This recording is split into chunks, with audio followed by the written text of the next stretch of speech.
Here's your wrestling news for February 20th, 2026. Your headlines for today include WWE's next Saudi Arabia PLE for 2026 confirmed, Chris Jericho WWE return suffers major blow, new name linked to WWE's Mystery Crate, Ethan Page spotted with a cane after brutal NXT assault, big NXT name set for Gimmick tweaks before main roster move, latest update on Bad Bunny's WrestleMania plans, what happened with Kenny Omega after AEW Dynamite went off air, Jaida Parker breaks silence on injury and suspension, emotional revelation from Royce Keys, and more. WWE's 2026 Premium Live Event calendar is beginning to fall into place, and the company's international focus remains front and center. According to Bodyslam.net, WWE's European Summer Tour will culminate with Clash in Italy on May 31st at the Inalpi Arena in Turin. But the overseas run may not end there. The next Premium Live event reportedly penciled in after Clash in Italy is Night of Champions, tentatively scheduled for June 27th in Saudi Arabia. If that date holds, WWE would return to the kingdom less than 5 months after hosting the Royal Rumble on January 31st in Riyadh. That's a quick turnaround and another sign of how central Saudi Arabia remains to WWE's premium event strategy. From a business standpoint, the reasoning isn't complicated. Saudi Arabia reportedly pays a significant rights fee under WWE's long-term government partnership agreement, making those events some of the most financially lucrative on the calendar. That said, the real debate isn't whether Saudi events are profitable, they clearly are. The debate is whether the frequency of international PLEs shifts the balance too far away from the core US fanbase. Do you think WWE has found the right global balance, or should more of these mid-year premium live events stay in the United States? WWE's mystery box teaser on Raw, labeled Do Not Open Until 2/28, immediately sent fans into speculation mode. At first, one name dominated the conversation: Chris Jericho. The idea of Y2J making a surprise WWE return gained traction quickly, but that theory has now taken a serious hit. Not only is Chris Jericho still listed on AEW's official roster, but Bryan Alvarez has reported that additional time was added to Jericho's AEW contract due to time missed in 2025.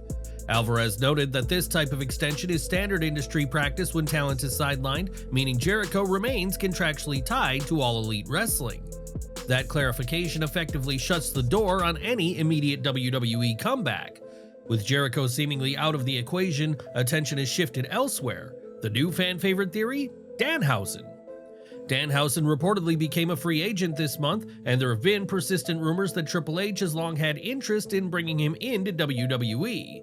Given his eccentric personality and built-in fan base, a mystery crate reveal at Elimination Chamber would certainly be a memorable way to introduce him to a wider audience. Of course, WWE is known for leaning into online speculation, sometimes to confirm it, and sometimes to swerve fans entirely. The company could be setting up a genuine surprise, or it could be planting misdirection. Right now, all eyes are on February 28th. So what do you think? Is Danhausen the most logical choice to emerge from the mystery crate, or is WWE preparing something nobody sees coming? Ethan Page's title defense may have ended in victory, but the fallout is now the bigger story. On the February 17th episode of WWE NXT, Ethan Page successfully retained the North American Championship against Shiloh Hill in the main event. However, the celebration didn't last long. After the match, Miles Bourne stormed the ring and escalated the situation quickly, targeting Page's leg in a brutal post-match assault. The attack nearly resulted in a full Pillmanization before chaos took over and the segment spiraled to a close. Now there's a notable update beyond the show itself. According to PW Insider, Page was seen using a cane to get around following the attack. That detail adds intrigue. Whether it's legitimate damage or simply strong character selling, the visual of the North American champion relying on a cane immediately strengthens the angle and raises questions about his immediate future on NXT television. The timing couldn't be more critical. With the Vanity Project still looming, Hill not far removed from the title picture, and Bourne clearly positioning himself as the next challenger, Page suddenly finds himself surrounded by threats and potentially not at full strength. If this injury is leaned into creatively, it could reshape the championship picture quickly. A compromised champion often invites opportunists. The real question now is simple: is Ethan Page truly hurt, or is he playing the long game to bait his challengers? How do you see this unfolding? Does Miles Bourne become the next North American champion, or does Paige use this setback to fuel an even stronger reign? Enjoying the video? A quick like goes a long way in helping us grow and deliver more wrestling news you care about. Sol Ruca's expected jump to the main roster may come with more than just a change of scenery, it could come with a refined presentation. According to WrestleVotes Radio via Fightful Select, Sol Ruca is slated for a slight character refresh as she transitions out of NXT. One notable change already planned is a brand new theme song, signaling that WWE wants to subtly reshape how she's introduced to a broader audience on either Raw or SmackDown. Internally, this reportedly isn't being viewed as a routine call-up. Instead, it's being treated as a reset, a chance to fine-tune her character before she steps into a bigger stage. There's said to be a growing belief within WWE that Ruca has reached her ceiling in NXT and is ready for the next chapter. Further fueling speculation, Sean Ross Sapp of Fightful Select reports the former NXT Women's North American Champion is tentatively scheduled to be in Chicago, Illinois for Elimination Chamber weekend. That's interesting timing. WWE has spent the past 2 weeks running triple threat qualifiers for the Women's Elimination Chamber match. So far, Tiffany Stratton, Asuka, Alexa Bliss, and Rhea Ripley have secured their spots. 2 qualifying matches remain, one on SmackDown and one on Raw, meaning the field is nearly set. Unless Ruca is inserted into a last-minute qualifier, she may not actually compete inside the chamber itself. Still, simply being present in Chicago could signal that WWE is preparing to spotlight her in some capacity, whether that's an appearance, a tease, or the beginning of her main roster integration. The key question now is creative direction. Is a subtle refresh the right move before she debuts, or is her NXT presentation strong enough to succeed unchanged? WWE's relationship with Bad Bunny is far from over, and WrestleMania plans may already be in motion. According to Fightful Select, citing WrestleVotes Radio, WWE reached out to Bad Bunny's representatives well before the Super Bowl to gauge his availability and interest for WrestleMania. Those internal discussions were described as positive, and the expectation is that his presence at the event is very likely, even if it ends up being an appearance rather than a full match. This update strengthens what's already been bubbling publicly. Logan Paul recently acknowledged a potential match between himself and Bad Bunny's been discussed behind the scenes, pushing speculation into the spotlight. While nothing's been officially announced, WWE is clearly laying groundwork. Even if a Logan Paul showdown doesn't materialize, WWE appears intent on having Bad Bunny involved in some capacity. His crossover appeal, mainstream visibility, and proven in-ring credibility make him a major asset during WrestleMania season. It's also worth remembering that Bad Bunny hasn't wrestled since May 2023, when he defeated Damian Priest in a San Juan street fight at Backlash, a match widely praised for its intensity and unforgettable crowd reaction. Do you want to see Bad Bunny step back into the ring at WrestleMania? And if so, should it be against Logan Paul or someone else? The final image on Dynamite was brutal, but that wasn't the real ending to Kenny Omega's night. After suffering a decisive main event loss to Swerve Strickland on the February 18th episode of AEW Dynamite, followed by a vicious post-match assault involving a chain and a vertebreaker through the announce table, fans watching at home were left with Omega laid out. Inside the arena, however, the story continued. Once the broadcast went off the air, Kenny Omega returned to the ringside along with the Young Bucks and addressed the live Sacramento crowd. Still selling the damage, Omega didn't hide from the loss. Matthew said it best, neither he nor I expected to be sitting here in this ring to tell you the bad news that I didn't win this match, and it's to see that my journey for heavyweight title gold has come to an end. It was a rare moment of vulnerability, but Omega quickly pivoted. No is what I would be saying if this story was over. If I sat here counting my cuts, my bruises, and my failures with you guys, I wouldn't have enough time in the day. So instead of doing that and telling you a sob story and weeping in my sorrows, I'm gonna do you one better. I'm gonna stand up and I'm gonna tell you guys that no, it isn't over. He even acknowledged the possibility of stepping away from the main event picture in the short term. Sure, we might be taking a bit of a detour. Sure, I might not be in the main event of next week's Dynamite or the next pay-per-view.